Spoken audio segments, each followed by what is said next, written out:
now that I have most of my other things done, or well, at least some of them, that I had apparently made a statement, and I believe it was at the News Units channel, where I had said Mad Dogs and an Englishman was the primary architect of this slander campaign raged against me, which is incorrect.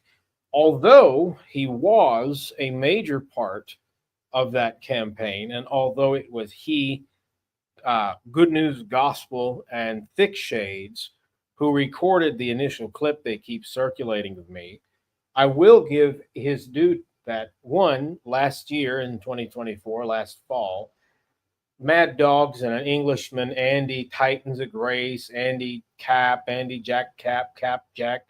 He's had many different accounts with these kinds of names, did repudiate this slander campaign against me.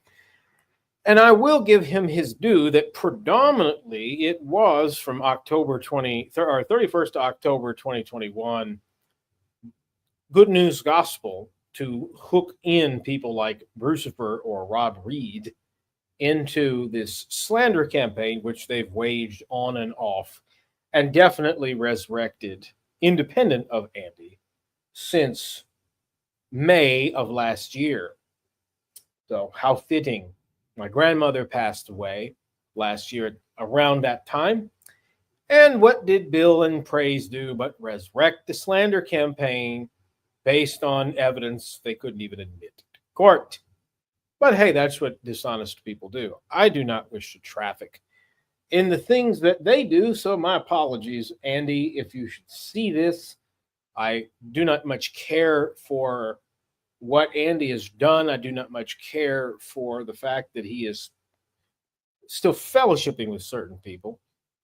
However, I do want to acknowledge that Andy, technically speaking, was not the main architect, and he did, at least last year, repudiate his involvement in the hate campaign and expose them for the slanderous people that they are. On the one hand, now on the other, I have a copy of St. Athanasius's On the Incarnation, which I've recently acquired. So I will be reading through it, and then we will be studying St. Athanasius's On the Incarnation for Theology in Review. If I can find a copy on, say, not the Wayback Machine, the Internet Archive, and or on Google Books, I will use that. The translation, the physical copy translation that I borrowed is, let's see, I got it right here. Hold on. It is Introduction by C.S. Lewis, translation by John Behr, B-E-H-R, like paint. So that should be interesting, and I think a good correction to much of the theological and Christological errors that we see, especially with these OSAS provisionists and free gracers. It's interesting because many of the errors, the adoptionist, the Nestorian, the Marcionite type errors that you see them making on the incarnation, the Arians to some extent, or Unitarians, well, St. Athanasius was infamous for addressing just that, or just these types of heresies. So I shall do that.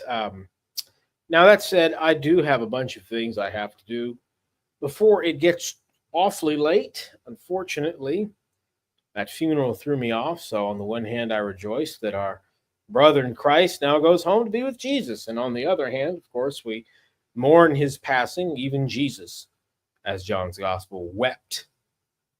Or I should say, as John's Gospel says, wept. And with that being said, I pray the Lord would be with all of you. Good evening.